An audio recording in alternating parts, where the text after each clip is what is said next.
aš kaip save atsimenu, bet būtent jau 16-17 metų aš kažkaip visą laiką tikėjau ir galvojau, kad aš būsiu profas. Tai kam aš čia sportuoju, jeigu, prasme, čia šiaip savo? Nu, nes jau tais laikais, kai man buvo 17-16, tai buvo viskas, ką aš dariau. Viskas sukosi aplink sportą.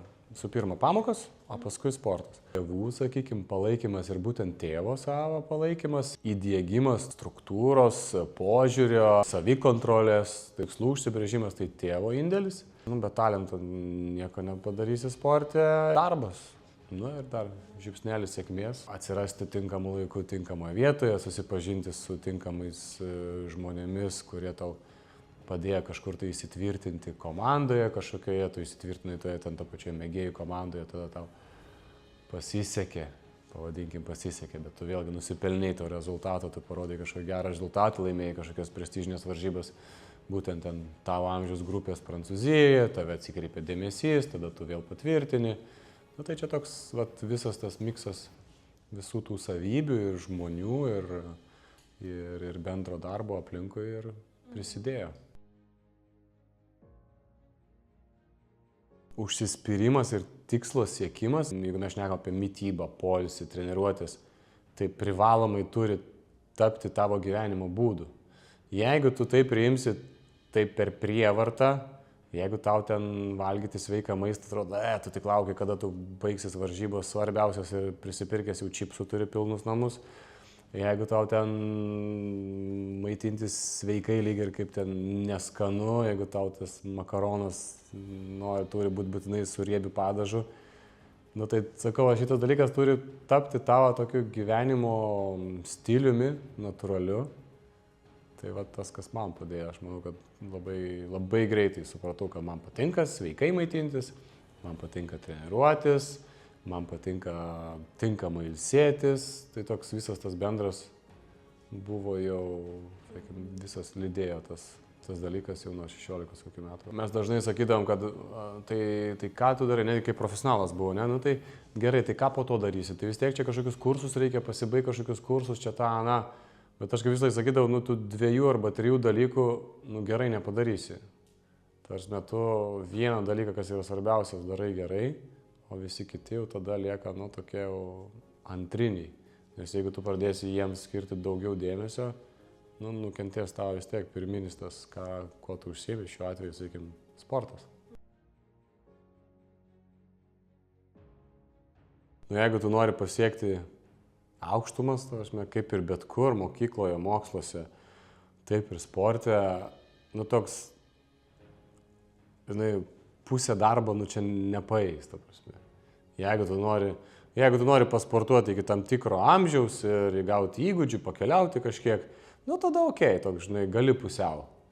Gali čia visur suspėti, iš 7 dienų 2-3, žinai, neišminti, kartais kažkur pašaravoti, tada okei. Bet jeigu tu nori pasiekti, žinai, tas aukštumas, tai ypač šiai dienai jau 16-mečiai yra tokie pat profesionalūs, kaip kad aš, kai man buvo 23, sakykime, 24 metai, kai aš jau dariau tą šuolį į profesionalų sportą, tai šiai dienai 16-mečiai jau tokie turi būti. Tai prasme, ir dienos režimas turi būti, ir maitinimasis, ir domėjimasis, ir treniruotės. Nu, toks, realiai tu turi suprasti, kad turi daryti viską, kad viskas būtų padaryta. Giro d'Italia, būtent pergalės mėnesį lenktynėse laikui Romoje. Profose pirmas Grand Touras ir paskutinis etapas, tu jau apskritai įveiki pirmąjį Grand Tourą, pravažiuoji 21 dieną, paskutinis etapas ir manimi komanda tikėjo labiau negu aš pats, kad ten kažką galėčiau. Vėlgi, šiupsnelis sėkmės, aš kai pravažiuoju, kitiems pradeda lyti, o ten viskas vyksta Romos centre, būtent per tą bruką, slidu iš karto, tai dar tas šiek tiek man aišku padėjo iškovoti tą pergalę, tai jo, labai geri atsiminimai, nes toks, aš labai ilgai dar tuom net negalėjau pats patikėti. Gal po kokių tik tais 4 dienų, kur realiai supratau, kad wow, aš iš tikrųjų laimėjau Grand Tourą etapą, wow, geras. Tai va tas toks. Ir labai kažkaip gerai įsiminė pirmoji olimpiada. Tai būtent Atenai 2004 metai, tai man buvo 18 metų ir mane pajungė prie treko rinktinės, kurie buvo atsirinkę į komandinės lenktynės laikui, tai visas tas pasiruošimas, kartu su jais dalyvavome ir tada vykome į olimpiadą, aš vykau tokiu 6 žmogumi, sakykim, tom atsarginiu tokiu, bet vis tiek pavyko ir sudalyvauti, sustartuoti. Tai, kaip pirmoji olimpiada, ten viskas, tau 18 metų, gauni didžiulį ten lagaminą, pilną Lietuvos aprangos, visi čia keliaujam, olimpinis kaimelis, vien pasaulinės žvaigždės, tai toks tikrai 18-mečiai buvo įspūdinga.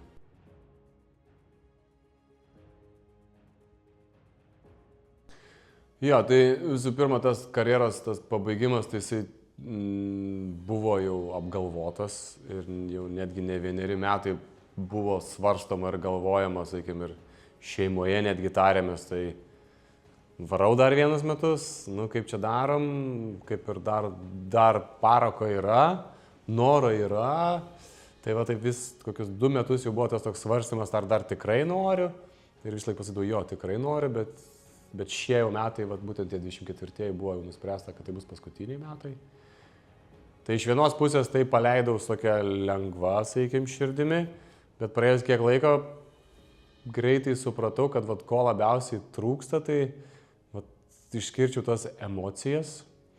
Emocijas, ar tai būtų apskritai emocijas. Emocijas, komandinio darbo, sakykim, išgyventos emocijos, ar tai būtų pralaimėjimas, ar tai būtų pergalė. Aišku, labiausiai tai tų pergalių pasiilgsti to, kai tu žinai, kad tu svariai prisidėjai ir tas emocijas, kurios tave aplanko po finišo, atlikus gerą darbą, prisidėjus prie komandos lyderio pergalės ir tas emocijas, kai tu įlipi į autobusą ir visi apsikabina, tas šūksniai, to gal labiausiai taip trūksta, jeigu kažką turėčiau išskirti.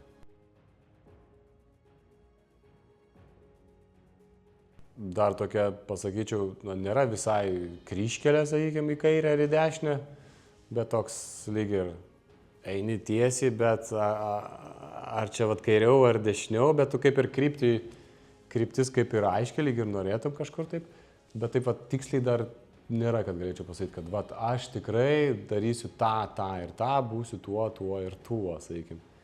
Tai vat yra dar toks šiokio tokio pasimetimo vis tiek yra, neslėpsiu, bet ir tos...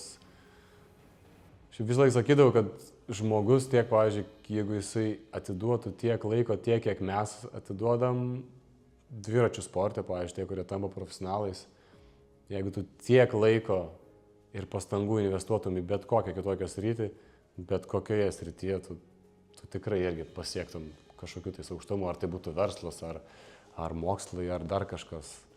Nes čia grinai toks 24/7 darbas visą laiką būdavo. Pusė komanda į tokią naują veiklą ir naują, sakykime, naujoje rolėje išvykstu karts nuo karto į varžybas. Tai kaip ir žmonai Editai sakau, palinkėk sėkmės, pirmą kartą gyvenime išvarau dirbti. Man 39, žinai, šiais metais 40, tai nuo 40 realiai pradėjau dirbti, tai žiūrėsim, kaip sekasi.